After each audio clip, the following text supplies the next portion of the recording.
Morning students, आज हम अपठित गद्यांश करने जा रहे हैं। अपठित गद्यांश जो है वो आप 4th-5th क्लास से करते हैं वैसे तो, लेकिन जैसे जैसे आप अपर क्लासेस में जाते हैं तो वो डिटेल में होता जाता है अपठित गद्यांश का जो सिस्टम है। अब आपका जो ये +1 में अपठित गद्यांश है ये आपका 10 मार्क्स का वेटेज लेगा। +2 के अंदर बोर्ड के एग्जाम में 16 नंबर का अपठित गद्यांश आता है। तो आपको धीरे धीरे अभ्यास कराते हुए हम उसके बोर्ड के एग्जाम के लिए प्रिपेयर करेंगे। तो आज हम शुरू करने जा रहे हैं अपठित गद्यांश। जिंदगी को ठीक से जीना हमेशा ही जोखिम झेलना है, और जो आदमी सकुशल जीने के लिए जोखिम वाले हर जगह पर एक घेरा डालता है वह अंततः अपने ही घेरों के बीच कैद हो जाता है, और जिंदगी का कोई मजा उसे नहीं मिल पाता, क्योंकि जोखिम से बचने की कोशिश में असल में उसने जिंदगी को ही आने से रोक रखा है। जिंदगी से अतः उसके जिंदगी में हम उतना ही पाते हैं जितनी कि उसमें पूंजी लगाते हैं। यह पूंजी लगाना जिंदगी के संकटों का सामना करना है, उसके उस पन्ने को उलटकर पढ़ना है जिसके सभी अक्षर फूलों से नहीं कुछ अंगारों से भी लिखे गए हैं। जिंदगी का भेद कुछ उसे ही मालूम है जो यह मानकर चलता है कि जिंदगी कभी भी खत्म न होने वाली चीज है। अरे वो जीवन के साथ को अगर किनारे की मरी हुई सीपियों से ही तुम्हें संतोष हो जाए तो समुद्र के अंतराल में छिपे हुए मोक्ति कोश को कौन बाहर लाएगा।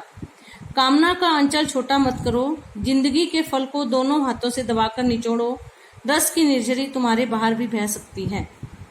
गद्यांश को सोल्व करने के लिए सबसे पहले हमें क्या करना होता है, गद्यांश को रीड करना होता है।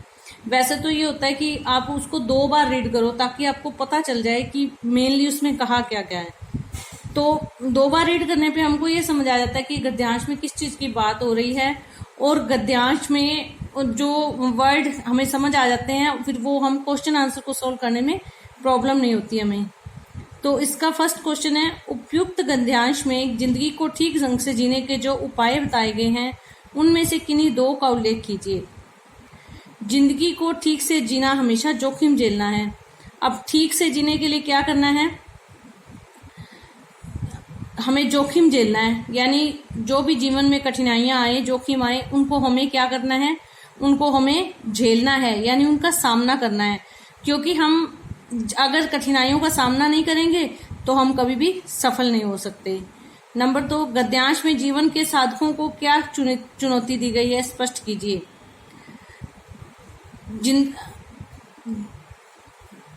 जिंदगी के संकटों का सामना करना और उसके उन पन्नों को भी उलटकर पढ़ना जो जिसके अक्षर फूलों से नहीं अंगारों से लिखे गए हैं। अर्थात हमें फूल किस चीज का प्रतीक है, फूल है खुशहाली का, खुशी का प्रतीक, और जो अंगारे हैं वो क्या है, दुख का और ताप का।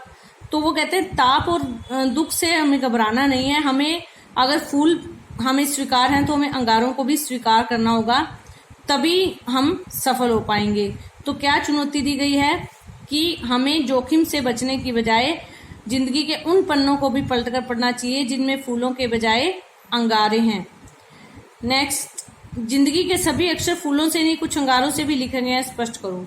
अर्थात जीवन में केवल खुशियां और सुख ही नहीं है, अंगारों रूपी दुख भी हैं, तो हमें उनका भी सामना करना चाहिए। गद्यांश के अनुसार जिंदगी का भेद किसे मालूम है और कैसे। इसमें आपको